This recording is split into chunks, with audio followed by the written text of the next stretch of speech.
Hi guys, welcome. If you hear an air conditioner going in the background, humming, it's just because I'm back in Florida again. I'm in my secondary studio, which doesn't have air conditioning, and so we got the air conditioning unit running, so we can get through this. So we're just gonna have to deal with the background noise and just ignore it. In this video, I want to cover. A lot of people have been asking me about the common point philosophy, and what I want to do is I want to do some short descriptions of in the book. It has 16 chapters, and there's the cover. There's the as you guys know. The common point philosophy is basically about living a fulfilled life. It's a non-religious philosophy. It is based on what I believe an energy that we all can connect to, that's all encompassing in the whole world, called Source. I call it Source, for lack of a better word. Some people can call it Spirit, some people call it energy, some people call it essence. But we all have that. We all have that sort of essence, spirit, energy, source in us, around us, all over the place. Also, real quick, you like my chair? It's like a king throne. No reference to the philosophy. It's just a chair that I had, so I'm using it. So anyway, I want to start with the first chapter. The first chapter talks about life is not fixed in time, it's always becoming. Michelle Obama used that quote in one of her speeches one day. Actually, I think it's also in her book. So what do I mean by in that chapter? Life is not fixed in space and time, it's always becoming. Meaning, everything's always moving, everything's always becoming, everything's always changing, everything's always reliving, rebirth. It's a cycle. All of life is a cycle. Everything is a cycle. Also in the common point philosophy, I don't believe in souls and spirits and all the religious dogma that's out there. I believe that once you die, you die. You go back into that cycle. You regenerate back into the earth, back into the universe, back into source, and you just keep going, and you become, your essence becomes something else. Your whatever you turn into becomes something else. That's basically the power. That's basically the in a nutshell what chapter 1 is. Chapter 2, I talk about the power and influence, the power of your influence, and the power and influence of other things around you, the power of influence from your boss, the power and influence of everything that influences you, everything that you influence. That is connected to the essence of Source, connected to that philosophy. So the power of influence would be, if you treat people kindly, hopefully it will come back to you, yin and yang, okay? So that's the power of influence. And influence is a very powerful, I don't want to say theory or concept, but it's a very powerful way to live your life. If you try to influence people in a positive way, in a very loving way, in a caring way, in an understanding way, and get to know that person that you're working with or that you're associated with or your relationship that you're in, you can influence that source energy back to you and that amazing life that I talk about in my book. Chapter 3, we all, and you are, we all are born to uncover and reveal. Meaning, Chapter 3 is about we are born to uncover. We're seekers by nature. We must seek. That's just by nature human beings. And it's by nature with all living things. They seek. Simplest as a tree. You can take an oak tree that's in your front yard. It's seeking. And you say, well, how can it be seeking, John? It doesn't have a conscience. It doesn't have a mind like we do. When I say seek, it's seeking water, it's seeking life, it's seeking growth, it's seeking continuation. Everything is seeking all the time. We are all seekers. Everything that's living is a seeker. Okay. My bunny that's over there sitting in his little house, he's a seeker. Right now he's seeking some water and some food. So that is chapter 3. You were born to uncover and reveal. You were born to uncover and reveal. I believe we're going down a bad path right now in our society. We're not seeking the right things. We tend to seek material things. We tend to seek physical things, which is fine. It's part of our existence. But as I talk about seeking in that chapter, I'm talking about seeking knowledge, seeking wisdom, seeking contentment, seeking happiness, seeking a better life. Okay, a seeker. If you're a seeker and you are born to uncover and seek, when you constantly seek and constantly search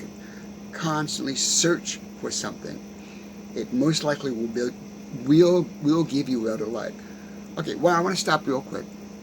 I want to let anybody that's new to my videos, I don't do a lot of editing. I do a lot of snipping and changing things if they're wrong or right, or if I stutter. I have a tendency to stutter when I'm tired. I have a tendency to think quicker than my mouth, and I tend to flub my words.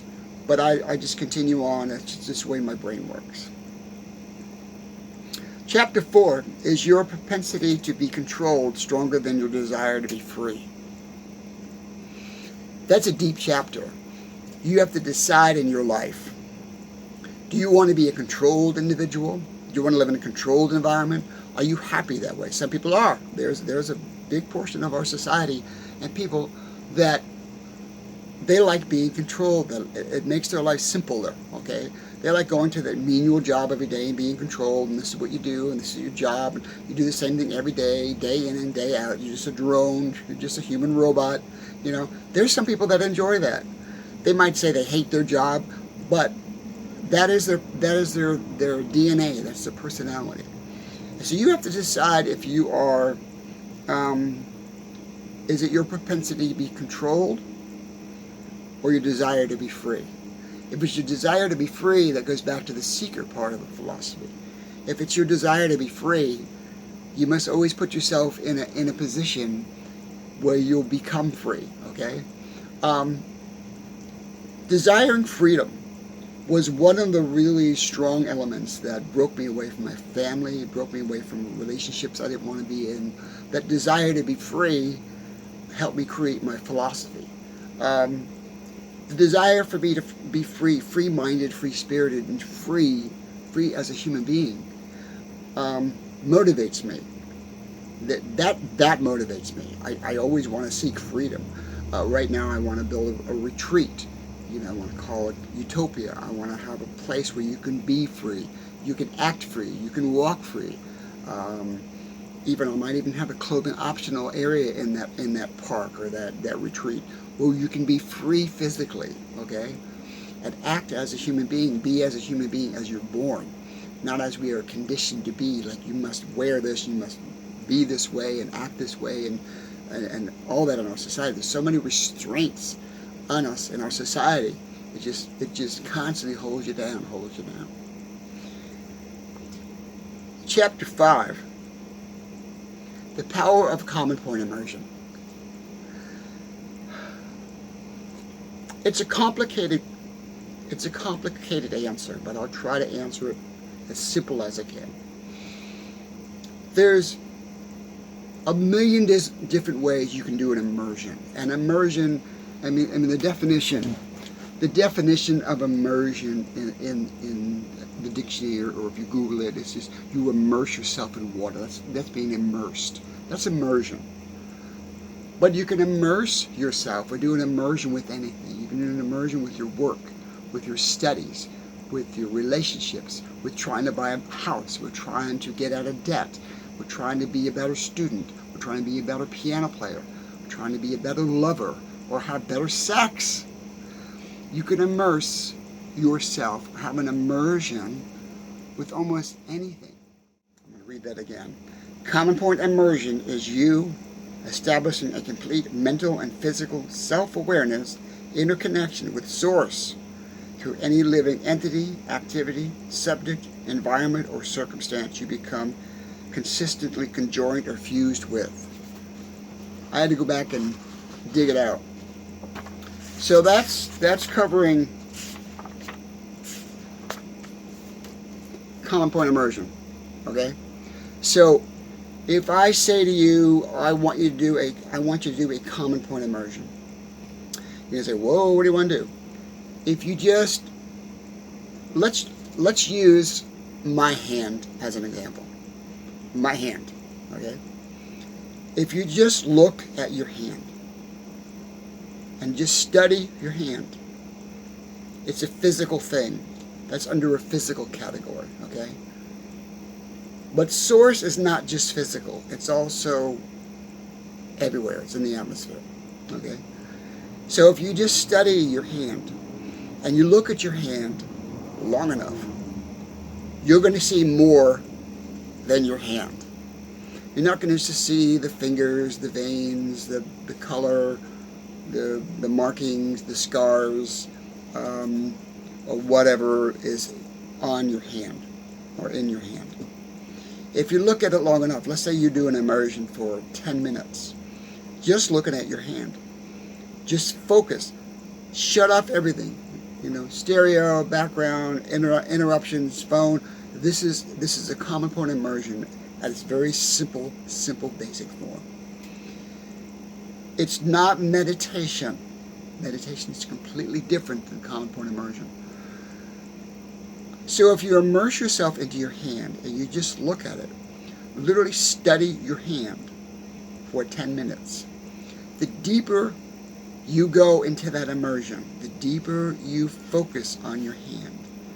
And I don't mean deliberately deeper. I'm saying as you look at your hand, your mind's going to see a deeper image. Your mind's going to see a deeper source, a deeper essence of that hand. When you first start looking at it, it's basic. You're going to see the hand, the surface of your hand. But if you keep looking at it, you're going to see, oh, I didn't know there was a line there. Oh, that line's getting longer. It would be like looking at your face in the mirror. If you look at it just momentarily, you go, oh, that's my face. But if you focus on it, if you just focus on it, you go, oh my God, I got more lines, I got more wrinkles. But you go deeper than that, okay? It's not a physical thing, but you have to start as a physical thing. And you look at your hand, you see it as a physical entity. But when you start looking deeper into it, it's more than a physical entity. It's actually energy. It's actually life itself that you're looking at. It's alive. It's a live thing. Even though it's connected to you, your hand is alive, okay? So the deeper you look into that, the more you're going to get knowledge and wisdom and guidance and understanding about life itself just by studying your hand. You can do it also if you just go out in your backyard or the park and just look at a flower. I've actually taught this with you take a patch of grass. Just take a square patch of grass, sit in the park and just look at a square patch of grass for 10 minutes. And you will start to notice all this life that's created from Source that's within that image of that patch of grass. When you first look at it, well, you just see grass. But then you see the water in the grass, or you see a bug, or you see the veins on the grass, or you see the dirt under the grass. So you can go deeper, there's endless. You can go deeper and deeper and deeper into that essence, to that Source essence. That's immersion. That's a very simple form of immersion that I teach, that's in my book. But you can use this concept for anything. I've talked about buying a house, or becoming wealthier, or becoming healthier, becoming stronger, or finding a relationship you like. You can use that process to get anything you want in life. Okay? So I don't want to spend too much time on that because I do other videos on just immersion on my YouTube channel. But check them out. The Power of Source in You, which is chapter 5. Okay, we're going to keep going. You can create an extraordinary life, which is also in chapter 5. Um, you have the ability to create and recreate your own existence. You, no matter where you are in life, no matter where you are on the level of life, financially, emotionally, physically, spiritually, mentally, whatever category you want to take, you have the ability. All living things do, not just human beings. That's what's great about the conjoined philosophy. It just doesn't pigeonhole you into, oh, we're better than anything else. We follow this religion and we're human. We're above all the other living entities on the planet. We're above the ants. We're above the horses and the cows and the things that's the other things that are on this planet. We're not above them. That's the huge mistake that human beings make, especially all religions make, especially Christianity. Christianity thinks that man is above all living things on this planet, but we're not. We're equal. We're all equal. We might not be equal in ability, equal in our looks and what we do, but we all are equal in essence, in life essence on this planet. So because of that, you can create an extraordinary, you can completely change your life. You can change the way you think. You can change your mind if you allow yourself to. You also can be changed by other factions and by other religions and by other dogma if you allow it to. It is you that changes your life. It is you that accepts the life you have. It is you, only you, that can change your life. And it's you that accepts the life that you have. Okay? That's chapter 6. Chapter 7. It's warm in here, even though I got the air conditioning going. And if you're just coming into this video, I have my air conditioner going in the background, so just don't worry about the humming. I want to stay cool to get through this video. Chapter 7. What is your true identity? Who are you? Who are you as an individual? How do you see yourself? Who are you? Are you male, female, gay, straight, bi? Who are you? Are you kind? Are you mean? Are you selfish? Are you lonely? Dig deep. Who are you as a human being? The reason I have a chapter on who are you in my book is you can't become what you want to be. You can't change yourself to what you are until you accept who you are. Know what I'm saying? You need to accept who you are, 100%. No matter what society says, no matter what your friends say, no matter what your spouse says, no matter what your parents say, you as a human being have to dig deep and say, this is who I am, and own it. This is who I am, and own it. And deal with the responsibilities of the society around you that might affect you by owning your own identity. Once you nail it, and you own your own identity, you can become whatever you want. You can achieve whatever you want.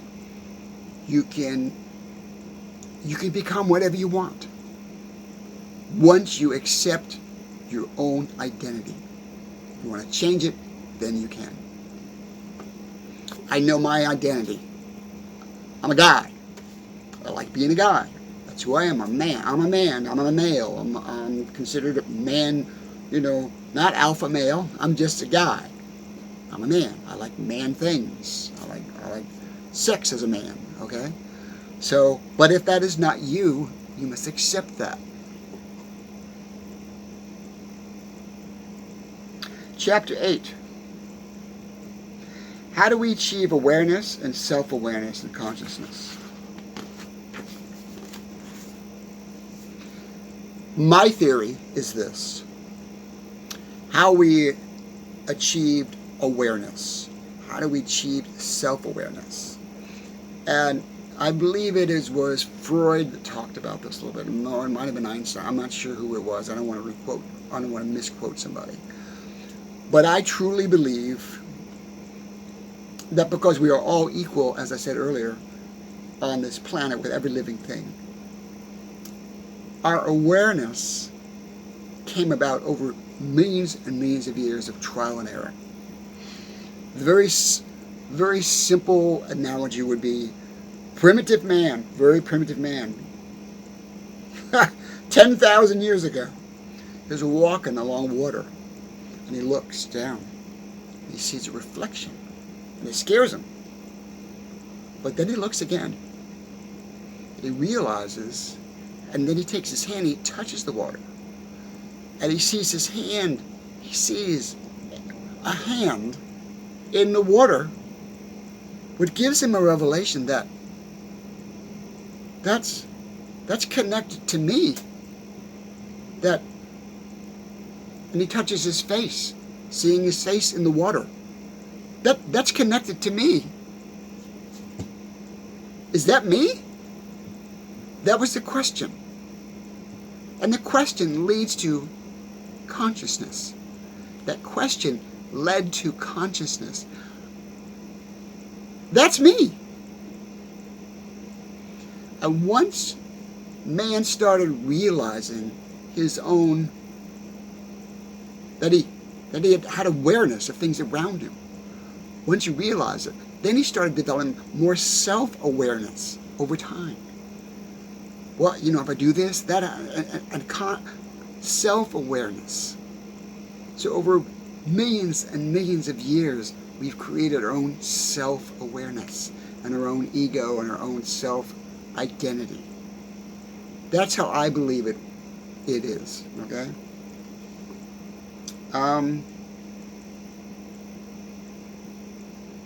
Where did I leave off? Hang on. Oh, self-awareness. Chapter 9, common point, immersion, and sex. Sex is a big one. I do a whole I wasn't going to put a chapter about sex in my book. I thought, sex is a very important part of being human.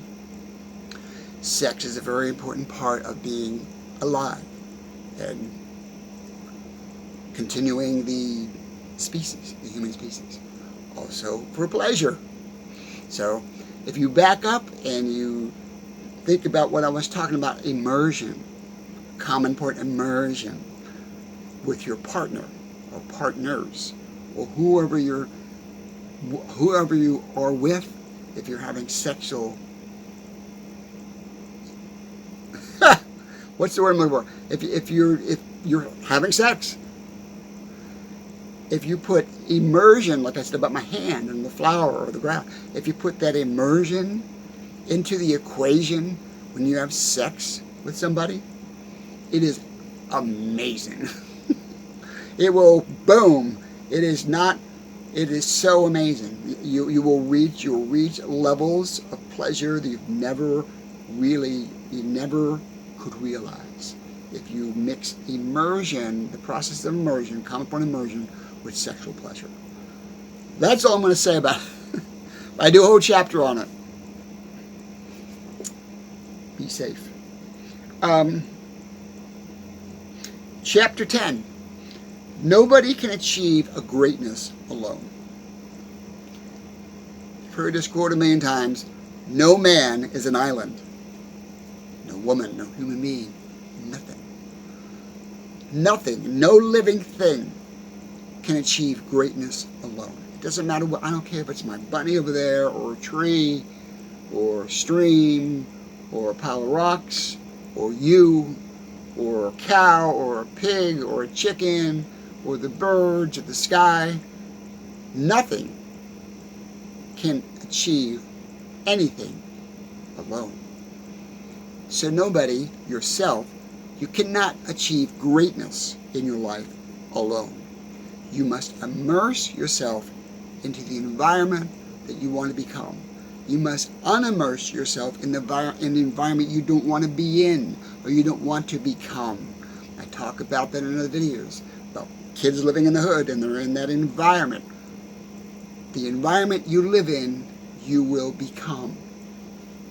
The immersion you do, you will become.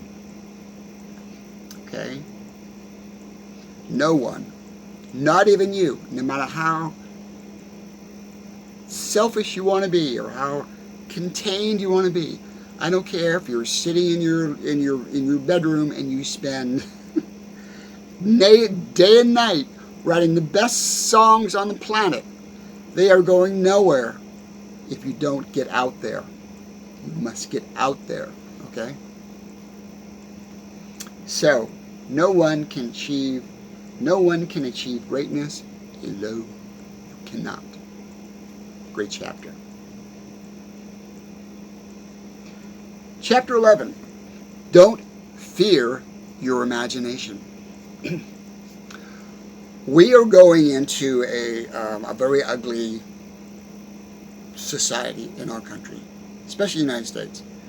And I want to go back to Henry Ford and Thomas Edison, Alexander Graham Bell, the Wright brothers,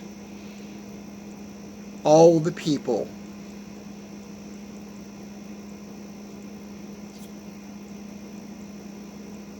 where was I? Don't fear your imagination. All the people that I just mentioned were in chapter 11. All the people that I mentioned did not fear their imagination, did not fear their dreams. We are being conditioned, especially in this country, to fear our dreams. Even they talk a big game, well, you know, go out and... But from the time you are born, now to today, I see it all the time. Even in my generation, I didn't fear my imagination. I wasn't afraid to go on my bike and go out and just explore. I was allowed to explore. That's being taken away from our youth. They're not allowed, everything's fear. Oh, you can't do that. You might get, you know, everybody's hovering over their kids. And the schools are all locked down, and there's always fear somebody's going to come into school and do something bad. But if we live in fear, we can't have an imagination. If you have an imagination, you're not allowed to use it. You're not utilizing your human ability. You're not utilizing your creativity, your dreams that you want to do in your life. And everything's being held down. And it's really bad where we're going, especially with AI and everything's going to be done for us. And, you know, I mean, that's chapter 11. Do not fear your imagination. You know? YouTube, I would say YouTube in the last 10 years or so is one of the last places out there that you can create and you can do whatever you want to do. That you don't fear your imagination. And they say, keep making videos, keep failing till you get it right. That's how it works. That's how the Wright brothers did it. That's how Thomas Edison did it. That's how Henry Ford did it. Everything must fail before it can succeed. So don't fear your imagination. Follow through with what you dream, what you want. Don't let that fear hold you back. Chapter 12. I like this chapter, one of my favorite. The answers are always in the questions. What? The answers to whatever question you have are in the questions. If you were to take, back in my day we had a blackboard, you can do it on a computer or on a screen, you can write it down. But let's say you were in school and you had a blackboard or a writing board. And you write the question. Write the question out. Let's say the question is, how can I buy How can I buy a new car today? Write it on the board. How can I buy a new car today? The first thing's going to pop in your head like, oh, things are too expensive, I can't, and all the credit, all the blocks, all the things that are blocking you. Don't worry about that. Throw that out. Write that on the board. Write it down. How can I buy a new car today? Sit down and study it. And as you're reading that, the answers will come to you. Because it's so simple, and when I tell you this, you're going to go, oh, here's the beginning of the answer to that question. We talk about this a lot. Read the question. Seek, and you shall find. Read the question. Seek, and you shall discover. How can I buy a new car today? The answers will start coming to you. By seeking. By seeking. And usually physical seeking will draw into you, because of source, the answers to emotional questions and to financial questions, to deeper questions that will come out of that first question. So here's the first answer to that question. How can I buy a new car today? Seek. How do you seek? Go out. You must go to the mountaintop to seek. Go out to the car lot, or a car dealership. Seek. And that will give you answers, more answers, or more questions, or both, to that first question. How can I buy a new car today? You keep seeking, and you will get all the answers.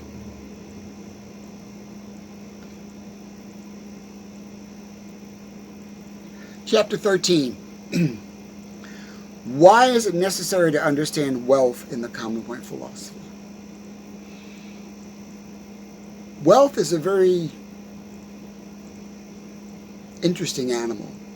Some people inherit it, some people make it, some people are lucky, some people never make it, some people make it and they blow it. So how you handle wealth, or how you handle money, that's what that chapter's about, will determine your future a lot of times, especially in this country, in the United States. How do you handle wealth? How do you get wealthy? Go back to source, go back to immersion. Those will answer all those questions. I'm not going to spend a lot of time on wealth. I just threw it in the book because I wanted it in the book. But it's as simple as this. If you want to be wealthy, decide to be wealthy. It's like putting that question on the board. How do I get a new car? How do I become wealthy? Remember the answers in the question? How do I become wealthy? You must answer the question. Why? Why? Who, why, when, how, and where? Answer those questions. How you become, why do you want to become wealthy? Where do I got to go to become wealthy? Answer those questions and it will give you the answers. And you can start building wealth.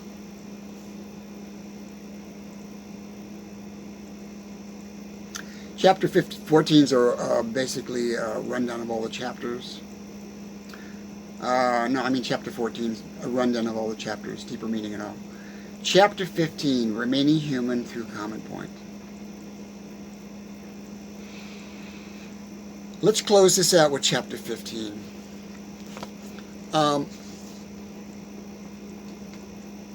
Chapter 15 is very critical, and it was the last chapter I wrote. I had the whole book done, and my editor, Sophia, she was amazing.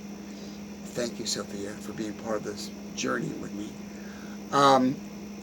Chapter 15, I wrote later on. The book was done, I added chapter 15. Because Common Point is more than just all the motivational stuff that's involved with the Common Point philosophy.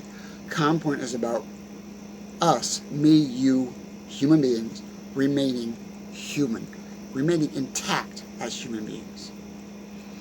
I see a very dark world coming with Elon Musk wants to put chips in your brain or the back of your neck so it can think for you, it can analyze things for you, it can answer your phone for you. You won't need to have a handheld phone anymore. It's just going to be a chip in the back of your neck or your head. This is a world that I don't want to live in, and I probably will be long gone by the time that world is really established, but I see us going that direction. If you want to do that, that's fine. That's you. That's giving up your human essence. That's giving up your life as a human being. So, now I'm reviewing my book on this video. I have started a movement, and I've got a lot of people that email me, a lot of people talk to me, when am I going to build my retreat, that want to be part of the Common Point society. It's not a cult, it's not a church, it's not a religion, it's a mindset that the people that are following me, a lot of you guys that are following me, want to live.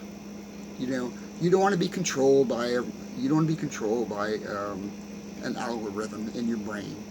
You don't want to be controlled by the future. You can't do this, you can't do that, you can't, you know. I just see a very dark world coming for the human race. And because of that, I kind of believe we're going to see a divide.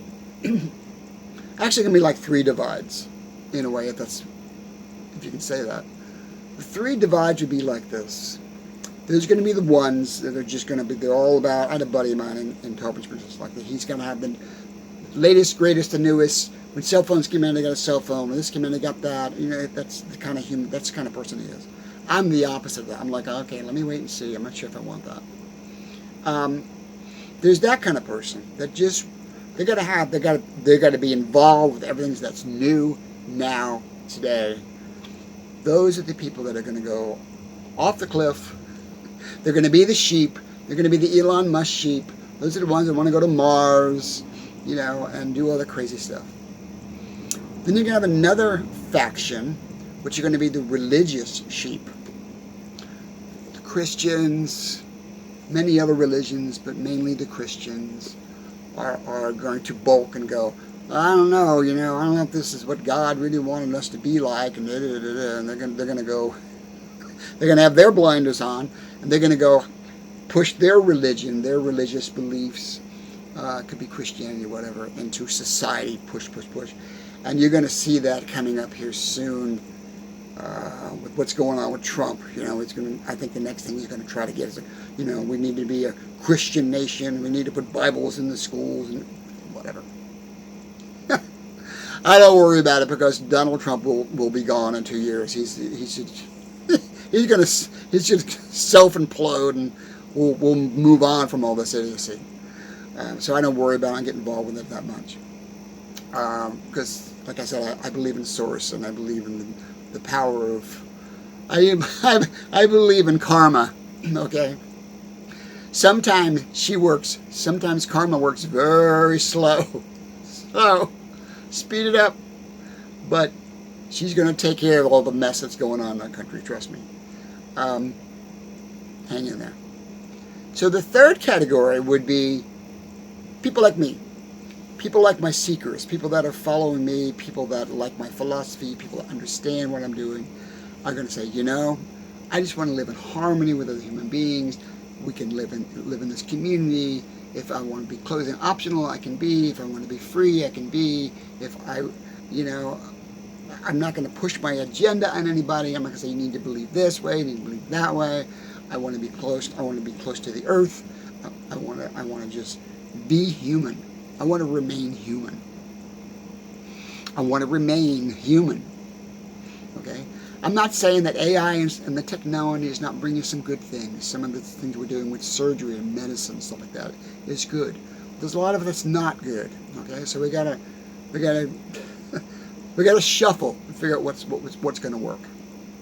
So anyway, I'm going to close this video down, and that's in a nutshell what's in my book, the Book of Common Point. And you want to buy a copy, just go to the notes and go on buy me a copy, and you can buy a copy, and I will send you a copy. Within the United States, I can't mail them out. It's too expensive. If you can't get it online, email me and I will sell you a book for $40, okay? Just let me know. Also, if you want to donate to the Common Point Society, not just me, you can make a donation on Buy Me a Coffee. Donate $5, $2. Help me with my YouTube channel. Subscribe. But if you do a donation, and I can get enough donations in, I am going to buy that property. I'm going to buy that land, and we're going to start this retreat. And you will be able to come and visit, and you'll be able to rent a tree house. I'm going to have a lot of tree houses built on stilts. So like, you know, Family Swiss Robinson back in the day, you know. And there's going to be nature, there's going to be koi ponds, there's going to be areas where you can swim and soak and just be with nature. I'm going to do classes on immersion, classes on, you know, the Common Point philosophy. If you want to get involved, I would love to have you guys, okay? Because this is going to happen. I would love you to be part of it. Gotta go. We're running 32 minutes here on this video. It's kind of long. I'm going to have to do some editing. But that's the book. I want to give you a rundown of what's in the book, so you know. Love you guys. The Book of Common Point. Have a good day. Bye now. Sorry about the air conditioning in the background, but it's there. Just deal with it, and we're moving on. Bye now.